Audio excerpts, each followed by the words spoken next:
بسم اللہ الرحمن الرحیم.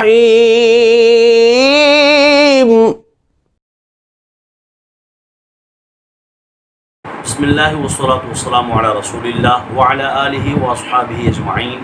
پہلے یہ ویڈیو ملاحظہ فرمائیں. جو بے خطا بے گناہ حضرت معاویہ کے نعرے لگاتے تھے، وہ بندہ جو مولا علی علیہ السلام کو ممبروں پہ گالیاں نکلواتا رہا، جس کے والد نے جنگیں کی ہیں، جس کی والدہ نے سارا کچھ کیا ہے، مجھے بتائیں ذرا، وہ تو بے خطا بے گناہ ہو گئے، اور کوثر مصطفیٰ شہزادی مصطفیٰ سیدہ کائنات جنت کی مالکہ، جس نے سارا کچھ آپ کی خاطر کیا، سارا کچھ قربان کر دیا، ان کے لیے یہ لعنتی کہہ رہے ہیں وہ خطا کار تھی. کس منہ سے جنت کی طرف جاؤ گے؟ سامعین و ناظرین، آپ نے ملاحظہ کیا کہ یہ یاسین نام کا غالباً آدمی ہے، اور یہ کہہ رہا ہے امیر علیہ سنت کے حوالے سے اور ڈاکٹر اشرف آصف جلالی صاحب کے حوالے سے کہ انہوں نے یوں کیا، اور امیر علیہ سنت کے حوالے سے کہتا ہے کہ وہ جو نعرے لگاتے تھے بے خطا بے گناہ، اور جس کے حوالے سے لگاتے تھے امیر معاویہ، وہ بندہ تو گالیاں دلواتا تھا حضرت مولا علی کو، اور یہ کرتا تھا وہ کرتا تھا، ان کے والد نے ایسا کیا، ان کی والدہ نے ایسا کر دیا، سب کچھ انہوں نے ہی کیا. اگر وہ ٹھیک ہیں تو یہ لعنتی کہتے ہیں، یعنی ڈاکٹر جلالی صاحب کہتے ہیں کہ وہ فاطمہ الزہرا رضی اللہ تعالی عنہا خطا کار تھیں، کس منہ سے جنت جاؤ گے؟ پھر پیڑی بوتھی بنا کے رو کے ایموشنل بلیک میل کر کے باتیں کرتا ہے.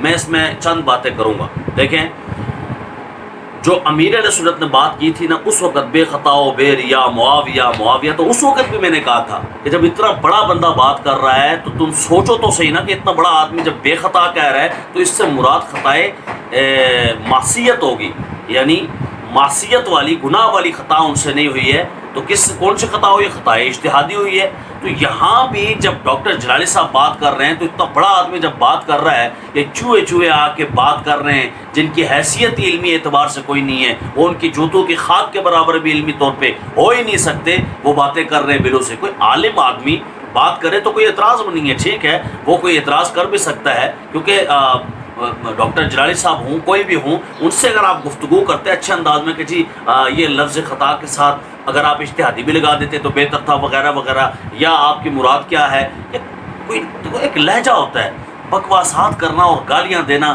یہ تو کوئی بات نہ ہوئی. تو بہرحال اب بھی جب انہوں نے یہ بات کی تو کس حوالے سے کی؟ تصفیہ مابین سنی و شیعہ کس کی کتاب ہے؟ حضرت شیخ المشائخ قطب عالم پیر مہر علی شاہ صاحب رحمۃ اللہ تعالیٰ علیہ، وہ جو قرآن و سنت کے ماہر عالم تھے، حاذق عالم تھے، اعلیٰ حضرت گولوی رحمۃ اللہ تعالیٰ علیہ، ان کی کتاب ہے، اور انہوں نے فدق کے حوالے سے باقاعدہ پورا ذکر کیا ہے، اور ایسے خوبصورت انداز میں ذکر کیا ہے کہ مزے کو بھی مزہ آ جائے. علمی طور پر اتنی بہترین مدلل گفتگو کی ہے، اور بالکل ادب بھی رکھا ہے. ہم تو سنی ہیں، نہ صحابہ کی بے ادبی کرتے ہیں، نہ اہل بیت کی بے ادبی کرتے ہیں، اور سیدۃ النساء اہل الجنہ، وہ جو ہماری جانوں کی بھی مالک ہے، ہم تو ان کے نام کے بغیر زندہ ہی نہیں رہ سکتے. یہ کیسے ہو سکتا ہے کہ ہم جو ہے ان کے نعرے لگاتے رہیں اور ان کی کوئی بے ادبی اور گستاخی کریں اور ہم چپ رہیں، لیکن جسے لوگ اپنی تئیں بے ادبی اور گستاخی بنا دیتے ہیں، یہ ہم لوگوں کی بات نہیں مان سکتے. ہم قرآن و سنت کے ماننے والے ہیں اور اس کے پابند ہیں. دیکھیے حضرت پیر مہر علی شاہ صاحب رحمۃ اللہ تعالی نے کیا بات کی. پہلے تو آپ نے بات کی فتح کے حوالے سے، اور ارشاد فرمایا کہ سیدۃ النساء رضی اللہ تعالی عنہا کا مطالبہ اگر بطریق عرض تھا تو ظاہر ہے کہ بطرز ہبا نہیں ہو سکتا، ورنہ بالعکس پھر ہبا یا قبضہ دونوں کو تسلیم کرنے کی صورت میں بھی ثبوت چاہیے، یعنی دو مرد یا ایک مرد اور دو عورتوں کی شہادت، جو یہاں پر مفقود ہے. توجہ کریں، جو یہاں پر مفقود ہے. جناب ام ایمن رضی اللہ تعالی عنہا کو گو مبشرہ بالجنہ ہیں، اور سیدنا علی مصاحب قرآن اور قرآن مصاحب علی ہے، مگر نصاب شہادت بحسب کتاب اللہ و سنت رسول اللہ صلی اللہ علیہ وآلہ وسلم دو مرد ہیں یا ایک مرد اور دو عورتیں. لہذا اس فاصلے میں بھی صدیق اکبر رضی اللہ تعالی عنہ پر الزام عائد نہیں ہوتا.